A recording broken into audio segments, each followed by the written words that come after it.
নমস্কার। যুক্তি তর্ক সঙ্গে অর্কয়ে আপনাদের স্বাগত। আপনাদের সঙ্গে আমি অর্কপ্রভ সরকার। সিংহ গড়ে সিংহ গিয়াছে, পড়ে আছে শুধু গড়, তাই লহমাতা হারাইল পুত্র তানাজি মালেশ্বর। অনেক ছোটবেলায় এই কবিতাটা পড়েছিলাম, কার লেখা মনে নেই, কিন্তু প্রথম দুটো লাইন মনে আছে। কার লেখা এই কবিতাটা আপনারা যদি আমাকে একবার মনে করিয়ে দিতে পারেন কমেন্ট বক্সে লিখে, তাহলে আমি সত্যিই কৃতজ্ঞ থাকব। পড়ে আছে শুধু গড়, সিংহ গিয়াছে, সে তো ঠিক আছে, কিন্তু পিসি ভাইপোর নকল বঁদিগড় আর কতদিন টিকবে? এটাই আজকে আমার প্রতিবেদনের মূল বিষয়। তার আগে বলি যে আপনাদের সহায়তায় আমি আপ্লুত। আপনারা যেভাবে সহায়তার হাত বাড়িয়ে দিচ্ছেন, কৃতজ্ঞতা প্রকাশের ভাষা নেই। আপনারা যে ডিভাইসেই আমার এই অনুষ্ঠান দেখুন না কেন, সাবস্ক্রাইবার বাটনের পাশে থ্যাঙ্কস বাটন আছে, সেখানে ক্লিক করলেই সুপার থ্যাঙ্কস, আপনাদের সহযোগিতা আমার কাছে চলে আসবে। আমি নকল বঁদিগড় নিয়ে তো বলবো, তার আগে বলি 26শে ডিসেম্বর থেকে শুনানি পর্ব শুরু হয়েছে এসআইআর এর দ্বিতীয় পর্যায়ে। মাইক্রো অবজারভাররা আছেন, ইয়ারও আছেন, বিএলওরাও থাকবেন, কিন্তু বিএলএরা শুনানি কেন্দ্রের বাইরেই থাকবেন।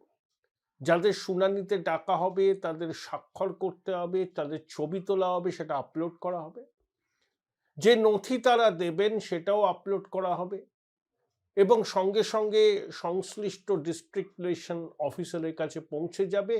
তারা সেই নথির সত্যাসত্য যাচাই করে 5 দিনের মধ্যে রিপোর্ট দেবে। দেখুন, 24শে জুন বিহারে এসআইআর ঘোষণা হয়েছিল, তখনই আমরা বুঝেছিলাম যে সারা দেশেই এসআইআর হবে ধাপে ধাপে, এবং পশ্চিমবঙ্গে যেহেতু নির্বাচন আসন্ন, পশ্চিমবঙ্গে বিহারের পরেই হবে, এবং সঙ্গে 11টা রাজ্য কেন্দ্রশাসিত অঞ্চলে হচ্ছে।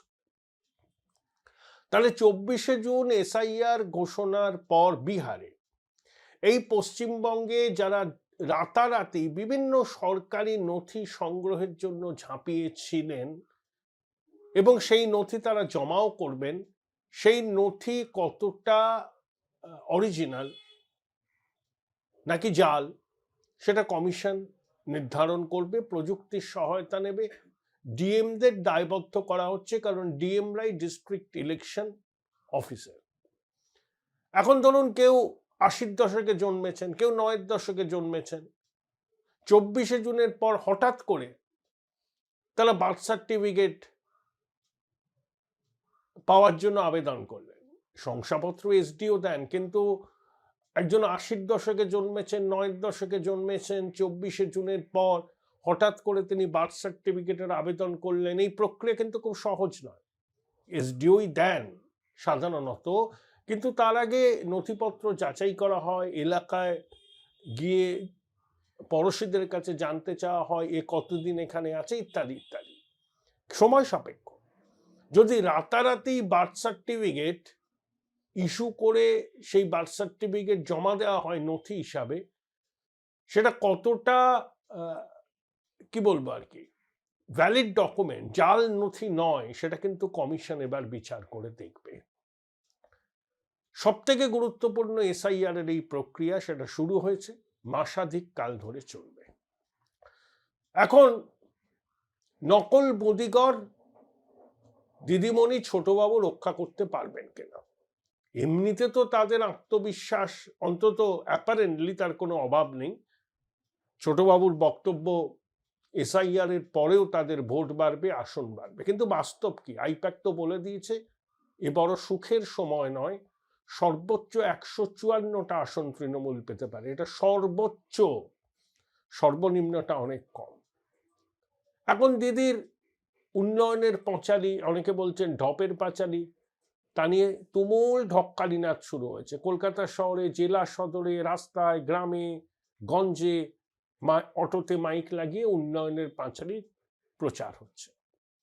এখন দেখুন, সামাজিক প্রকল্প এই সরকার করেছে, তার মধ্যে কন্যাশ্রী প্রকল্পের আমি সমর্থক। তাছাড়া স্বাস্থ্যসাথী আছে, সবুজ সাথী আছে, স্টুডেন্ট ক্রেডিট কার্ড আছে, লক্ষ্মীর ভাণ্ডার আছে, যেটা তুরুপের তাস, সমব্যথী আছে। সরকার বলে যে জন্ম থেকে মৃত্যু পর্যন্ত পশ্চিমবঙ্গের মানুষের পাশে আছে মা মাটি মানুষের সরকার।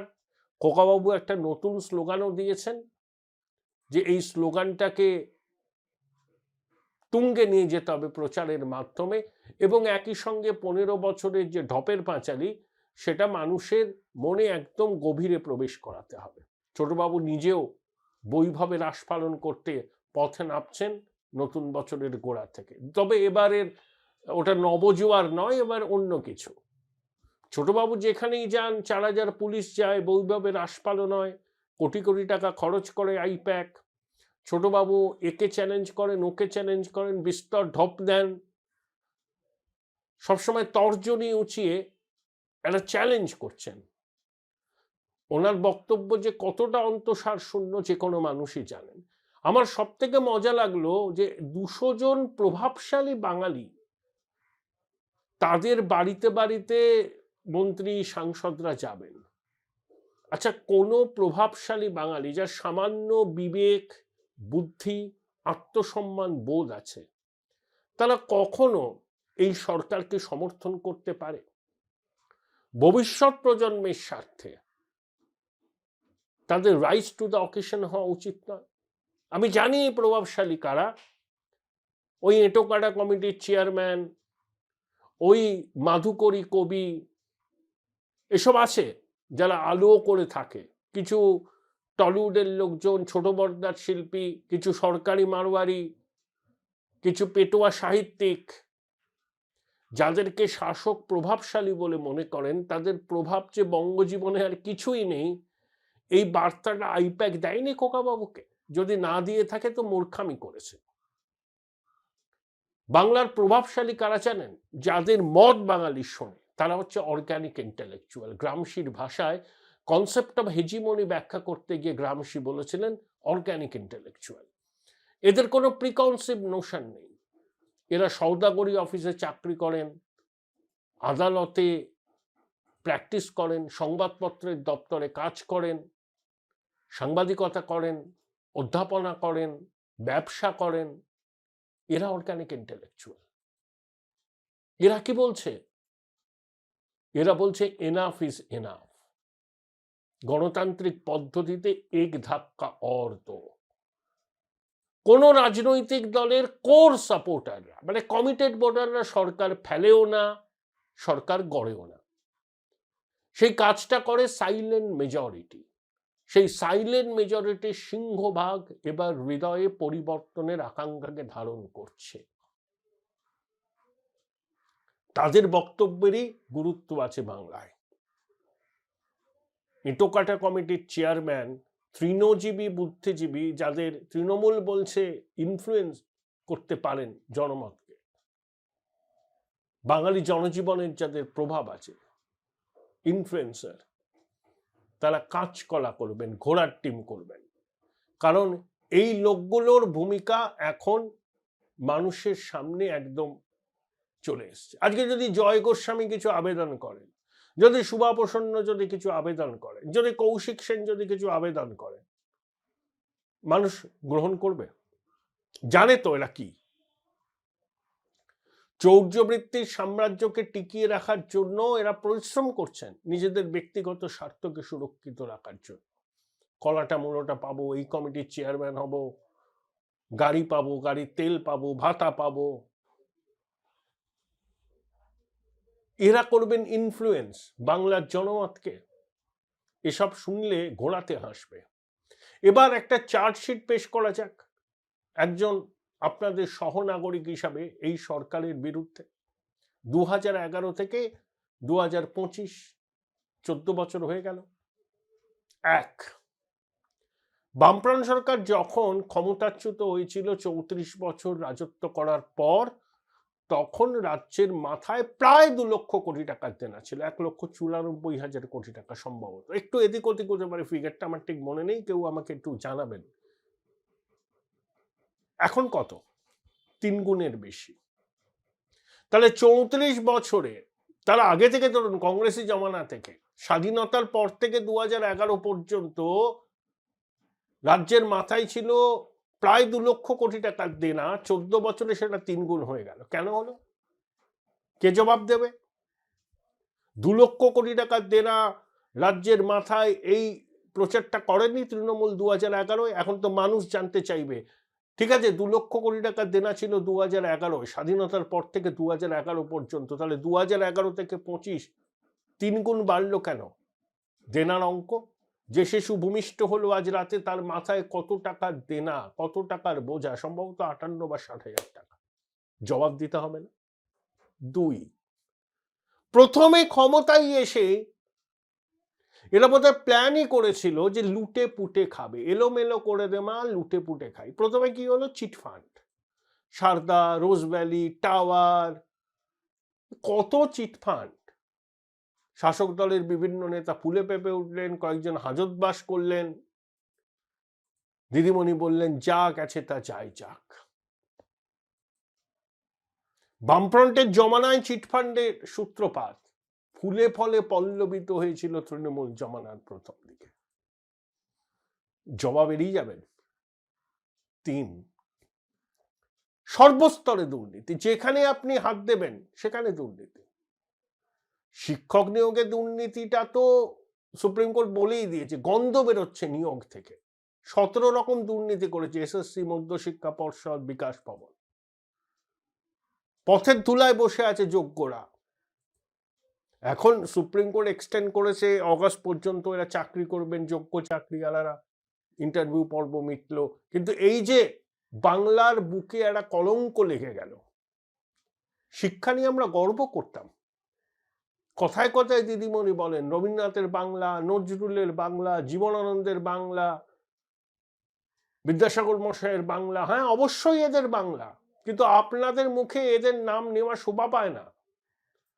আপনারা মাস্টার মশাইদের চাকরিটা বিক্রি করেছেন মাছের বাজারে মাছ বিক্রি করার মতো।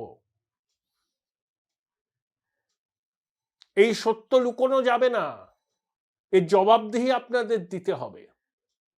4, শিক্ষক নিয়োগ দুর্নীতিতে হলো, আর যেখানেই নিয়োগ সেখানেই এরা। পুরো নিয়োগ দুর্নীতির তদন্ত চলছে, শেষ পর্যন্ত এর রহস্যেরও কিনারা হবে। 5, প্রাথমিকে দুর্নীতি হয়নি তা তো নয়, দুর্নীতি হয়েছে, কিন্তু হাইকোর্টের ডিভিশন বেঞ্চ হিউম্যানিটেরিয়ান গ্রাউন্ডে প্যানেলটা বাতিল করেনি। সুপ্রিম কোর্টের চ্যালেঞ্জ হচ্ছে, সুপ্রিম কোর্ট কি বলবে দেখা যাক। তার মানে এই নয় যে আপনারা অপাবৃদ্ধ, আপনারা সিজারের পত্নীর মতো সব সন্দেহের ঊর্ধ্বে, তা নয়, জবাবদিহি করতে হবে। 6, টাটাকে তাড়িয়েছেন। সিঙ্গুরে টাটার কারখানার জমিতে সর্ষের চাষ করেছেন। শিল্প আর আসে না, তোমার দেখা নাই রে, তোমার দেখা নাই। যে সরকার, যে রাজনৈতিক দল টাটার মতো ব্র্যান্ডকে রাজ্য থেকে বিতাড়িত করে, সেই রাজ্যে কোনো শিল্পপতি বিনিয়োগ করবেন? বেঙ্গল গ্লোবাল বিজনেস সামিটের 7টা এডিশনের পর 19 লক্ষ কোটি টাকার নাকি বিনিয়োগের প্রস্তাব এসছে। কত কোটি টাকার বিনিয়োগ বাস্তবায়িত হয়েছে? দিন শ্বেতপত্র প্রকাশ করুন, কত প্রত্যক্ষ কর্মসংস্থান হয়েছে, পরোক্ষ কর্মসংস্থান হয়েছে, করুন শ্বেতপত্র প্রকাশ।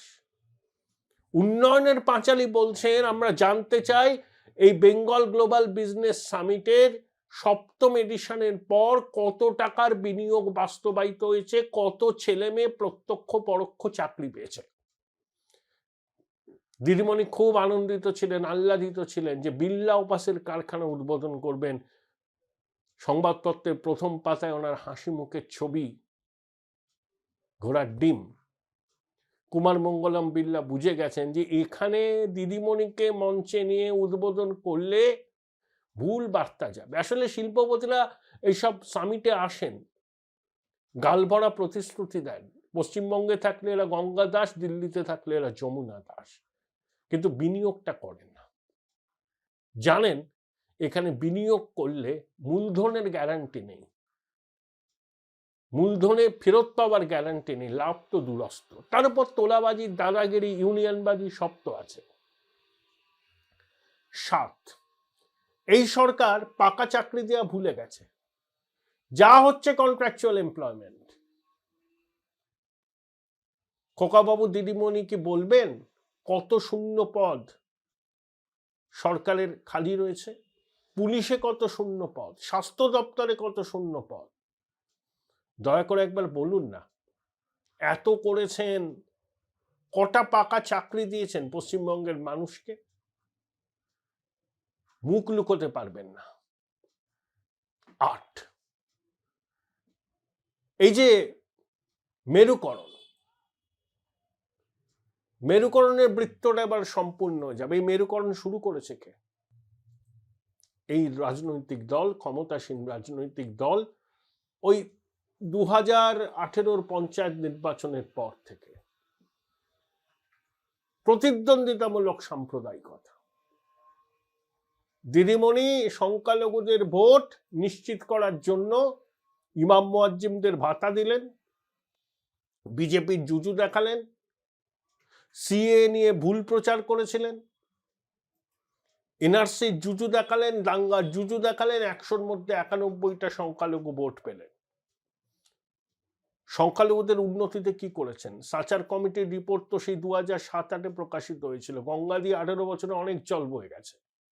দিদিমণির ভীষণ শ্রদ্ধার মানুষ অমর্ত্য সেনের প্রতিটি ট্রাস্ট এবং আরো কয়েকটা ট্রাস্ট বাংলায় সংখ্যালঘুদের অবস্থা নিয়ে সমীক্ষা করেছে। করুণ ছবি ধরা পড়েছে। দিদিমণির সংখ্যালঘু দরদটা কিন্তু ভোটের জন্য। ইমাম মুয়াজ্জিমদের ভাতা দেবেন, ভোটের আগে জুম্মার নামাজের পর ইমাম সাহেবরা ধর্মভীরু মুসলমান ভাইদের বলবেন যে একে ভোট দাও। দিদিমণির সঙ্গে মুসলমান সমাজের আলোকপ্রাপ্ত অংশ নেই। আছে কে? শাহজাহান, জাহাঙ্গীর, কাইজার, মুদাসসারের মতো স্ট্রংম্যান, শওকাতের মতো স্ট্রংম্যান। এরা বাংলার মুসলিম সমাজের প্রতিনিধি। 8, দিদি এত তো মুসলমানদের ভোট আপনি পান, মন্ত্রিসভায় তাদের প্রতিনিধিত্ব এত অকিঞ্চিত কর কেন? আপনার পেয়ারের ববি হাকিম মুসলমান সমাজের নেতা নন। তিনি বরকত সাহেবের মতো তার গ্রহণযোগ্যতা নেই, আব্দুস সাত্তারের মতো নেই, জয়নাল আবেদিনের মতো নেই। সিদ্ধার্থবাবুর ক্যাবিনেটে সংখ্যালঘুরা ভালো দায়িত্ব পেয়েছিলেন, তাই ববি হাকিমকে আপনি সংখ্যালঘু সমাজের নেতা বলে তুলে ধরবেন না। উনি কালীঘাট পাড়ায় থাকেন, আপনার ভাই, সেই জন্যই আপনি তাকে মেয়র করেছেন, গুরুত্বপূর্ণ মন্ত্রক রেখেছেন। তাছাড়া সংখ্যালঘুদের প্রতিনিধিত্ব কি আপনার মন্ত্রিসভায়? সিদ্দিকুল্লাহ চৌধুরী লাইব্রেরির মন্ত্রী, তার বাজেট হচ্ছে 8 কোটি টাকা, আর বাকি 2-1 অকিঞ্চিত করা আছেন। আখরুজ্জামান বিদ্যুৎ দপ্তরের প্রতিমন্ত্রী, আরো 2-1 আছে। কোনো কাজও নেই, ফাইলও আসে না, মন্ত্রী লালবাতি নিয়ে ঘোরে। 9, Join Indian Institute of Hotel Management now. Right choice, right decision. Delhi বাংলাদেশে হিন্দু নিধন হলো। ভারতবর্ষের বিদেশ মন্ত্রকের মুখপাত্র রণদীপ জয়সওয়াল বললেন অন্তর্বর্তী সরকার আসার পর 2900টা এরকম ঘটনা ঘটেছে। টার্গেট করা হচ্ছে মাইনরিটিদের, হিন্দু, খ্রিস্টান, বৌদ্ধ। দীপু দাসকে হত্যা করা হলো, অমৃত মণ্ডলকে হত্যা করা হলো। দিদিমণি চুপ কেন? প্রতিবাদ নেই কেন? আপনার ভোট ব্যাংক কুপিত হবে বলে? একটা শব্দ আপনি উচ্চারণ করলেন না। বিশ্ব ব্রহ্মাণ্ডে কত বিষয় হলে সব বিষয়ে আপনি এক্স হ্যান্ডেলে পোস্ট করেন, আর যেখানে একজন সনাতনী যুবককে কিছু নরপশু জ্বালিয়ে দিল জীবন্ত, তখন আপনার বিবেক দংশন হলো না? এক্স হ্যান্ডেলে একটা লাইন লেখার কথা মনে পড়লো না প্রতিবাদ করে? ও দিদি, দিদি চুপ কেন দিদি? ও দিদি কথা কও, আপনি তো সর্বজ্ঞ, সব জানেন বিশ্ব ব্রহ্মাণ্ডে। তবে ও দিদি কেন বললেন না? দীপু দাসকে যেভাবে জ্যান্ত পুলিয়ে মারল নরপশুরা বাংলাদেশে, আপনার বিবেক দংশন হলো না দিদি? ও দিদি, ভোট হারানোর ভয় মানুষ এগুলো বোঝে না। মানুষকে বোকা বানাবেন, কতদিন বোকা বানাবেন? সর্বশেষ কেলেঙ্কারিটা করলেন মেসিকে নিয়ে। আপনার রাজ্যপাটে এই প্রথম হলো আপনি আসতে চেয়েছিলেন ভেন্যুতে, গাড়ি ঘুরিয়ে চলে গেলেন। অরূপ বিশ্বাসকে বললেন পদত্যাগ কর, অরূপও বাধ্য, ভাইয়ের মতো করলো। অরূপ লিখেছে তদন্তের স্বার্থে আমি সরে দাঁড়ালাম। ও দিদি, আরজি করের তিলোত্তমা কি দোষ করেছিল? আরজি কর মানে রাধা গোবিন্দ কর, যেখানে গোবিন্দ সদা জাগ্রত সেখানে রাধাকে ধর্ষিতা হতে হলো। ও দিদি, সিবিআই তো তদন্ত করছে, আপনি স্বাস্থ্যমন্ত্রীর পদ থেকে সরে দাঁড়ালেন না কেন? ও দিদি, জবাবটা দিন সুষ্ঠু তদন্তের স্বার্থে। আপনার বিদ্যুৎ মন্ত্রী যখন সরে দাঁড়ালেন আপনি তারিফ করলেন যে অরূপ দারুণ কাজ করেছে সুষ্ঠু তদন্তের স্বার্থে, কিন্তু যখন আরজি করে তিলোত্তমাকে বীভৎস অত্যাচার করে খুন করা হলো, সিবিআই তদন্ত করছে, তখন আপনি বিবেকের ডাকে সরে গেলেন না কেন দিদি স্বাস্থ্যমন্ত্রীর পদ থেকে? এক যাত্রায় কেন পৃথক ফল হবে দিদি? এই তো চার্জশিট, জবাব আছে আপনাদের। দিদি, এত পরিযায়ী শ্রমিক কেন রাজ্যের বাইরে? আপনি এত বাংলা ভাষা নিয়ে গর্ব করেন, বাঙালির মর্যাদাবোধ, বাঙালি জাতীয়তাবাদ নিয়ে আস্ফালন করেন। ও দিদি, রাজ্যের মানুষের মুখ তো আপনার ক্রীড়ামন্ত্রী বিশ্বের সামনে পুড়িয়ে দিল। লজ্জায় তো আমাদের মাথা এঁটোচ্ছে, কিন্তু আপনার ওই কলঙ্কিত মন্ত্রী দেখছি বেশ গটগট করে আপনার পাশে হাঁটছেন। আর কত লোকের চোখে ধুলো দেবেন? সব দোষ সংবাদ মাধ্যমের, আমরা যারা সমালোচনা করি তাদের, বিজেপির, আর আপনারা সব অপাবৃদ্ধ, কিচ্ছু জানেন না, ভাজা মাছটি উল্টে খেতে জানেন না আপনারা। তো এই প্রশ্নের উত্তর আছে দিদি, দিন না। হ্যাঁ, আপনি সামাজিক প্রকল্প করেছেন, ভালো করেছেন। একটা ওয়েলফেয়ার স্টেটে কোনো অঙ্গরাজ্যে নির্বাচিত সরকার লাইনের শেষ প্রান্তে দাঁড়ানো মানুষটার জন্য ভাববে, করবে, এর মধ্যে অভিনবত্ব নেই, এর জন্য কৃতিত্ব দাবি করবেন না, এটা আপনার কর্তব্য। মানুষ আপনাকে আশীর্বাদ করেছে তিনবার, তাই মানুষের পাশে দাঁড়ানো আপনার কর্তব্য, কিন্তু এটা উন্নয়নের সংজ্ঞা নয়। লক্ষ্মীর ভান্ডার উন্নয়নের সংজ্ঞা নয়। আপনি কটা চাকরি দিয়েছেন, কটা চাকরির সুযোগ তৈরি করেছেন, কত বিনিয়োগ এনেছেন, পরিকাঠামোয় কি উন্নয়ন করেছেন, শিক্ষাক্ষেত্রে কি অগ্রগতি ঘটিয়েছেন, স্বাস্থ্যক্ষেত্রে কি বৈপ্লবিক পরিবর্তন এনেছেন? সুপার স্পেশালিটি হসপিটাল আর স্বাস্থ্য সাথী হলেই হয়ে গেল? আয়ুষ্মান ভারত কেন আমরা বঞ্চিত হব? বলুন না দিদি, এই প্রশ্নগুলোর জবাব দিন। ভারতবর্ষের সব রাজ্যে যে দলেরই সরকার হোক না কেন, সামাজিক সুরক্ষার কাজ তারা করে, তারা বাধ্য করতে, কিন্তু সেটা উন্নয়নের মাপকাঠি নয়। উন্নয়ন বলতে কি বোঝায় আপনি বোঝেন না, আপনি বোঝেন খয়রাতি করে, তোষণ করে ভোট করবেন। এই প্রশ্নের জবাবটা দিন দিদি। আজকে অন্ধ্রপ্রদেশ নতুন আইটি হাব, এআই হাব হচ্ছে। আমেরিকার বাইরে গুগলের সব থেকে বড় বিনিয়োগ ভাইজাকে হচ্ছে, আদানিরা করছেন, রিলায়েন্স একটা কোম্পানির সাথে গাঁটছড়া বেঁধে সেখানে করছেন। আপনি শুধু ঝগড়া করছেন, পায়ে পা লাগিয়ে ঝগড়া করছেন। কেন্দ্রীয় প্রকল্পের সুবিধা পশ্চিমবঙ্গের মানুষ অনেক ক্ষেত্রে পায় না, এমন ঝগড়া করছেন যে শিল্পপতিরাও এখানে বিনিয়োগ করতে ভরসা পায় না, তারা আসামে চলে যাচ্ছে, বিহার এগিয়ে যাচ্ছে, উড়িষ্যা তো কয়েক যোজন এগিয়ে গেছে, ছুতে পারবেন না উড়িষ্যাকে আগামী 50 বছর। দয়া করে এই প্রশ্নগুলোর জবাব দেবেন জনদেবতার কাছে। কথায় কথায় বলেন না আমার মাথা নত করে দাও হে তোমার চরণ ধুলার তলে। জনদেবতাই তো এই প্রশ্নগুলো করছে। 15 বছরে কি পেলাম? লক্ষ্মীর ভান্ডার, কন্যাশ্রী, স্বাস্থ্য সাথী, সবুজ সাথী, সমব্যথী। আমার ঘরের ছেলেটা মেয়েটার চাকরি নেই কেন? কেন বাংলার ছেলেমেয়েরা পরিযায়ী শ্রমিক হয়ে বাইরে যাচ্ছে? কেন পড়াশোনা করলে পরীক্ষা দিয়ে সরকারি চাকরি পাওয়া যাবে না? যদি স্পিড মানি দিতে ডিলে হয় চাকরি পাবেন না, ঘুষ দিতে হবে দালালদের, শাসক দলের বিভিন্ন স্তরের নেতাদের,